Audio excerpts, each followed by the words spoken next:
ఈ తరం గాంధీని అర్థం చేసుకోలేకపోతుందా? ద్వేషం వల్ల కాదు, విడివిడిగా చూసే అలవాటు వల్ల.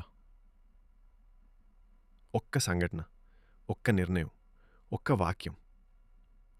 కానీ గాంధీ ఒక్క సంఘటన కాదు, అతను అన్నింటిని కలిపే గీత.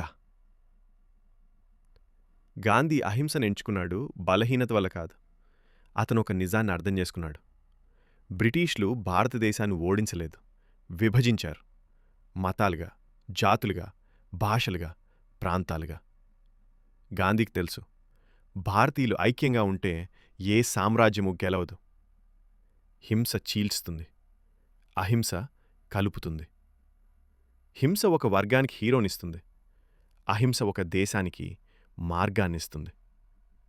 అందుకే గాంధీ రక్తాన్ని కాదు, ఐక్యతను ఆయుధంగా చేసుకున్నాడు. ఇది సిద్ధాంతం కాదు, ఇది పరీక్షించబడింది. దక్షిణాఫ్రికాలో అక్కడ ఆయన ఒంటరిగా కాదు, ప్రజలను వెంట నడిపాడు. ఆయుధాలు లేవు, అధికారం లేదు, కానీ విజయం ఉంది. అందుకే భారతదేశం ఆయనకు నాయకత్వం ఇచ్చింది. అది పదవి కాదు, నమ్మకం. గాంధీ ఒంటరిగా లేడు.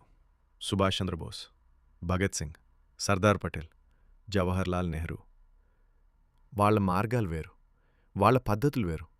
కానీ ఒక దశలో వీళ్ళందరూ గాంధీని గౌరవించారు, వాదించారు, వ్యతిరేకించారు. కానీ గాంధీ స్థాయిని ఎవరూ తిరస్కరించలేదు.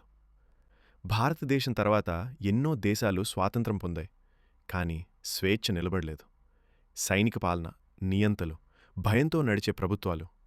భారత్ కూడా అలా మారే అవకాశం ఉంది, కానీ మారలేదు.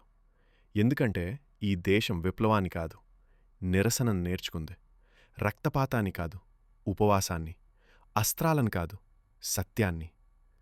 ఈరోజు కూడా మనకు తెలియకుండానే మనం గాంధీనే అనుసరిస్తున్నాం. రైతు నిరాహార దీక్ష చేస్తాడు, విద్యార్థి శాంతియుత నిరసన చేస్తాడు, ప్రజలు పౌర అవిధేయత పాటిస్తారు. ఇవి దేశాన్ని కూల్చవు, దేశాన్ని నిలబెడతాయి. ఈ దేశంలో గాంధీని తిట్టగలుగుతున్నాం. ఇది అవమానం కాదు, ఇది గాంధీ చేసిన అతిపెద్ద విజయం.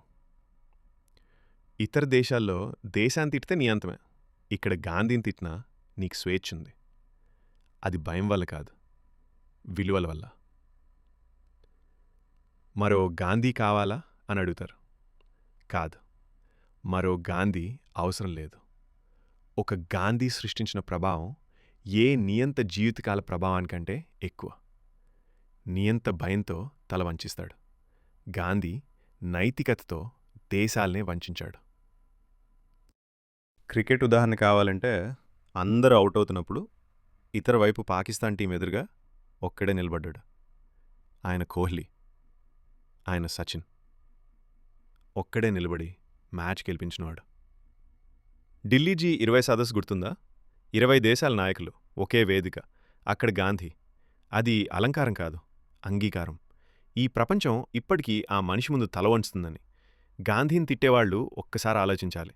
స్వాతంత్ర పోరాటంలో మీ పాత్రేంటి? ఏ జైలు, ఏ ఉపవాసం, ఏ పౌర అవిధేయత? త్రివర్ణ పతాకాన్ని దశాబ్దాల పాటు అంగీకరించని నోళ్లు దేశభక్తి మాట్లాడితే అది విమర్శ కాదు, కాలం చేసే నిశ్శబ్ద వ్యంగ్యం.